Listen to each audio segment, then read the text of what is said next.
حاصل پور سے خبر شامل کریں گے۔ ایران عالمگیر عباس سلطانی کی رپورٹ کے مطابق اسسٹنٹ کمشنر حاصل پور کی قیادت میں ناجائز تجاوزات کے خلاف بھرپور آپریشن۔ اسسٹنٹ کمشنر حاصل پور حماد حامد کی سربراہی میں لینڈ آفیسر سبطین حسین دانش نے ریلوے روڈ پر ناجائز تجاوزات کے خلاف بھرپور کارروائی کی۔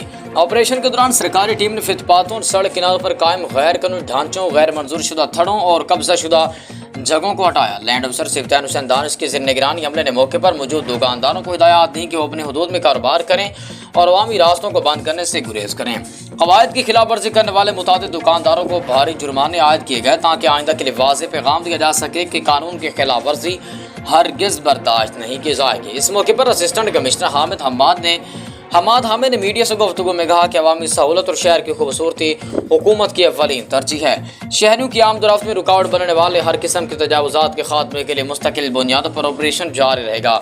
دوسری جانب شہریوں نے انتظامیہ کے اس اقدام کو خوب سراہا ہے۔